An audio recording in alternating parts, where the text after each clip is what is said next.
สบายดี ตอนนี้โครงการบ้านจัดสรรมี5โครงการแล้วเด้อแต่ละโครงการจะมีเรือนคล้ายคือกัน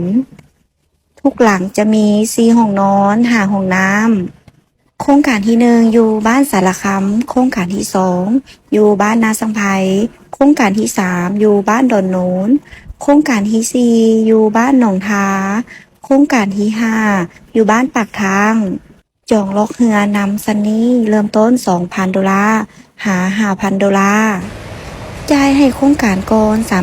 30%และอีก 70%สามารถจ่ายผ่อนกับทางธนาคารได้เลย ทางโครงการรับประกันโครงสร้าง 5 ปีรับประกันระบบน้ำไฟ 1 ปีสบายดี ตอนนี้ซันนี่อยู่โครงการบ้านจัดสรรอยู่หนองท่าเหนือ ตอนนี้ซันนี่จะมาให้เบิงโครงสร้างเฮือนหลังนี้จะเป็นเฮือนหลังใหญ่และจะมีกะลาจอดรถอยู่หน้าบ้านพร้อม จะมี6ห้องนอนและ6ห้องน้ำถ้าลูกค้าจะได้เฮือนหลังใหญ่เนื้อที่กว้าง มีห้องนอนกว้างๆเนาะลูกค้ามาเบิกเอาหลังนี้ได้เลย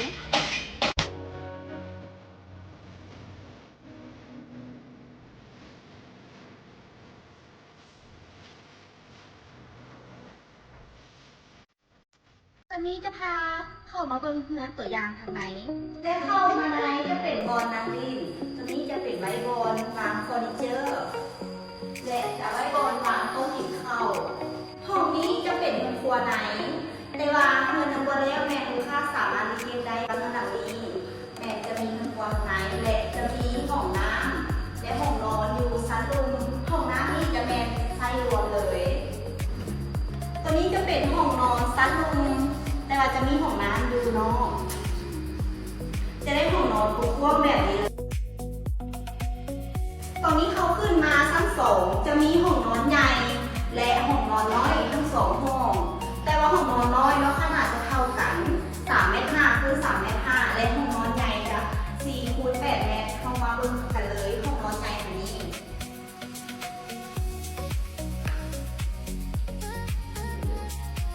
และห้องนอนใหญ่จะมีห้องน้ำในทุกห้องเลยเด้อห้องนอนนี้จะเป็นห้องนอนน้อยแต่ว่าจะมีห้องน้ำในทุกห้องห้องน้ำแม่จะได้เครื่องสุขภัณฑ์ครบกันเลย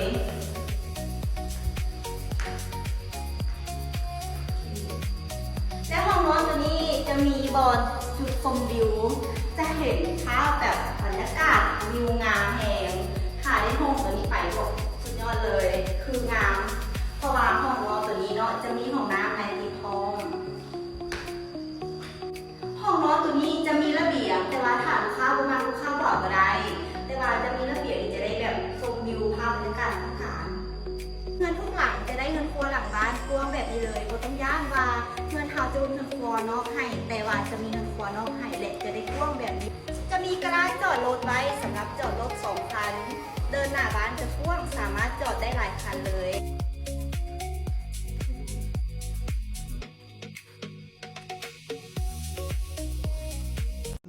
หลายคนแห้งเนาะถามว่าบ้านจัดสรรยังบอตัวหน้าเบียนหันนะเป็นเบิร์ดละเด้อแต่ว่าตัวนี้หันนะที่ทายอยู่ตอนนี้ก็คืออยู่บ้านโพนทองโลเคชั่นตัวนี้หันนะจะดีก่อนตัวที่บายอยู่หน้าเบียนอีกทางเขาโคตรง่ายขี่แบบเขาทางซีลอยมาน้อยเดียวแล้วก็เห็นโครงการเลย อันนี้เป็นหลังที่ยังวางเด้อหลังที่ยังวางนี่ยังมี3 หลังแต่เราจะทายขาวๆให้เบิร์ดหลังหนึ่งแต่สไตล์การตกแต่งข้างในหันนะมันคือกันเบิร์ดเลย มันจะเป็นแบบ3 ห้องน้ำแล้วก็3 ห้องนอนทุกหลังเลย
เอ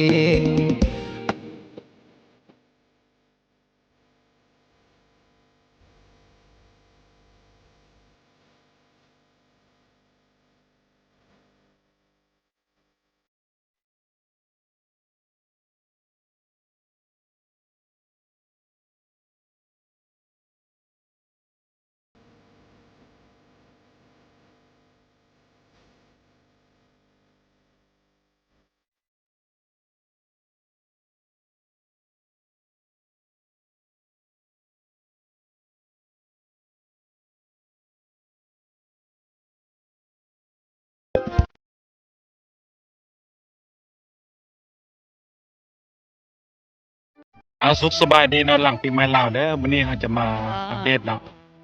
เกี่ยวกับโครงการบ้านจัดสรรเด้อที่เราเห็นนี่ก็คือเป็นสไตล์โมเดิร์นเนาะเรือนสไตล์โมเดิร์น2 ห้องนอน 2 ห้องน้ำเนาะมาอัปเดตวันนี้เหลือแต่2หลังเด้อทั้งหมดมี4หลังเนาะเพราะว่าทีมงานเราได้ขายไปแล้ว2หลังเนาะหลังที่1เนี่ยขายแล้วยังว่างหลังที่2เนาะหลังที่3ส่วนหลังที่4ก็ขายแล้วเด้อว่างอยู่2หลังคือกลางเนาะ ดินนี่มันขนาด12 คูณ 20เด้อดิน12 คูณ 20เนาะเฮ็ดกำแพงเฮ็ดเทหน้าบ้านเทหยังให้พร้อมเรียบร้อยพร้อมขึ้นอยู่แล้วเนาะราคาเต็มอยู่1,300,000 บาทเด้อเป็นราคาเต็มเนาะสามารถจ่ายสดจ่ายผ่อนได้จ่ายสดนี่ก็ลดให้ 50,000 บาทเนาะเหลือ1,250,000 บาทส่วนราคาจ่ายผ่อนก็คือ1,300,000 บาทจ่ายก่อน 50% ที่เหลือผ่อน12 เดือนบ่มีดอกเบี้ยเด้อผ่อนนำบริษัทเลยเนาะบ่ได้ผ่านธนาคารเด้อ ที่เราเห็นอยู่นี่ก็คือน่าจะแคบเนาะแต่ว่าที่จริงแล้วมันก็กว้างเนาะ11 คูณ 7 2 ห้องนอน 2 ห้องน้ำเนาะ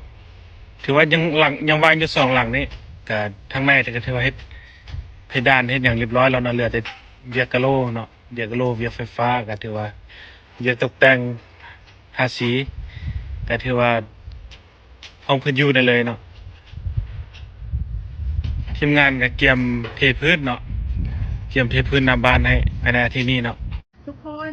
บ้านหลังนี้นะเป็นบ้านหลังสุดท้ายของโครงการบ้านพนทองเท่าไหร่เด้อเป็นหลังสุดท้ายเพราะว่าหลังอื่นน่ะมันปิดการขายไปเป็นทีเรียบร้อยแล้วผู้ใดจะมาปิดหลังนี้หิบมาเด้อเดี๋ยวมุกจะรีวิวข้างในให้เบิ่งอีกบาทนึง สีเฮือนก็งามงามมุกละมักสีเฮือนสไตล์ประมาณนี้ คือจะเป็น3ห้องน้ำ3ห้องนอนนำกันเบิดเลยแล้วก็มี1ห้องโถงให้นำระบบพื้นระบบไฟเนี้ยก็คือจัดการให้ครบก็เลยจ่ายเบิดเพดานเนี้ยคือจะถ่ายประมาณนี้เลยถ้าใครสนใจเขามาเบิ่งทางมาเลยเด้ออันนี้ก็คือจะเป็นห้องนอนที่ว่ามีห้องน้ำที่ในตัวสามารถเป็นห้องเฉพาะบ้านที่ว่าห้องพ่อแม่ก็ได้ห้องน้ำก็จะประมาณนี้เลย คือห้องน้ำแต่ละห้องเขาก็จะแลนสายไฟเพื่อให้ลูกค้าไว้ต่อน้ำอุ่นห้องที่1ผ่านไปมาเบิ่งห้องที่2ห้องนี้จะเห็นวิวหน้าบ้านนำเด้อประมาณนี้เลยหน้าบ้านก็กว้างกว้างในหันจอดรถใหญ่ได้3-4 คัน ห้องโถงก็กว้างกว่าบนบนนี้นะสามารถจะซื้อตัวไปใหญ่ๆมาใส่แล้วล่ะก็ใส่รูปแบบยังคักนะพอดีแบบอบอุ่นเนาะอยู่แบบครอบครัวนะห้องจะเป็นห้องที่3นะจ๊ะเป็นห้องลูกหรือว่าเป็นห้อง คือห้องนอนแต่ละห้องก็จะแลนไฟไปให้เรียบร้อยเพื่อลูกค้าไว้ติดแอร์ในอนาคตดอดไฟอีหยังแม่นใส่ให้ครบมีดูดอากาศให้พร้อมครบทุกห้องเลยแล้วโซนนี่ก็จะเป็นโซนหลังบ้านเป็นห้องครัวที่ว่าติดในตัวเฮือนเลย ระบบน้ำอีหยังแม่นแลนให้ครบพร้อมกับห้องน้ำร่วม1ห้องในตัวเฮือน มึงวิวมีแต่ทงหน้าโคตรเลิศบ้านนี้นะสามารถต่อเติมเป็นเพื่อนครัวทั้งนอกได้อีกเนาะมึงออกมาแล้วก็ต่อเติมเป็นเพื่อนครัวทั้งนอกยังประกงกว่าแบบทั้งขางเพื่อนก็สามารถแบบเอารถจักรอีหยังเขามาได้พอดีค่ะพอดีอยู่ลาห้องน้ำที่3จะเป็นห้องน้ำพักแขกกับว่าได้ห้องน้ำทั้งนอกเนาะเห็นนะคือว่าราคาดีเลยเพราะว่าจะเฮ็ดอีก10 ปลายหลังอยู่บ้านนาเบียนแต่ว่าจะบ่ได้ราคานี้แล้วราคานี้ถือว่าคุ้มสุดแล้วไผใดรักนี้ไปนะเพราะว่าทางออกทางเขาโคตรสะดวกเนาะห่างจากทาง400ขึ้นไป500 เมตรบ้านโพนทองไก่ทาง450 ปียังรังเดียวนั่นจ้ะหลังนี้ทางเขาทางออกโคตรสะดวกสบายเลยถ้าใครสนใจถักหาเด้อ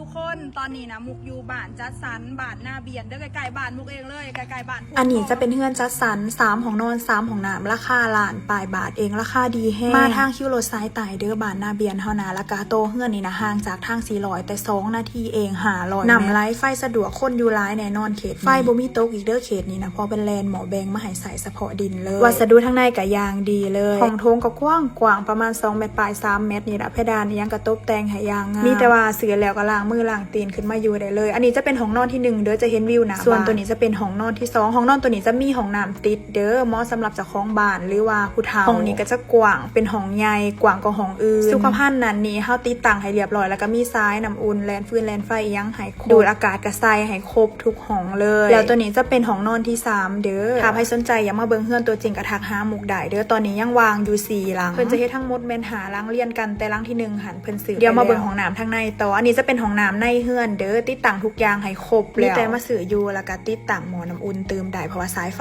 ยังแล่นให้แล้วตัวนี้จะเป็นโซนของครัวในเฮือนเด้อกว้างประมาณ2-3 เมตรสามารถซื้อตู้เย็นตู้ถ้วยนั้นนี้มาวางเติมได้บ่คับแขกแล้วอันนี้จะเป็นโซนหลังบ้านสามารถต่อเติมเฮ็ดเฮือนครัวอีกได้จุดหลังบ้านหากำแพงก็ยังประมาณ2-3 เมตรนี่แหละยังกว้างส่วนตัวนี้จะเป็นห้องน้ำที่3เป็นห้องน้ำนอกเวลาที่ว่าแขกคนมาบ่อยากให้เขาเจ้าเขาในเฮือนแบบมันเปื้อนยังขนาดสามารถใส่ห้องน้ำนี้ส่วนข้างบ้านก็ประมาณนี้เลยล้มรถจักรอยู่เด้อแล้วหน้าบ้านก็กว้างจอดรถใหญ่ได้ประมาณ 3-4 คันใครสนใจอยากเข้ามาเบิ่งทักมาเด้อตอนนี้ยังวางอยู่4หลังทรงสไตล์เฮือนแม่นตามนี้เลยแล้วเขตนี้นะคนอยู่เต็มอยู่หลายแฮงเพราะมันเป็นเขตที่คนต้องการหลายที่สุดเขตโศกน้อยพลทองนาเบียนนี่มันใกล้สถานที่สำคัญหลายๆบอนอยู่แล้ว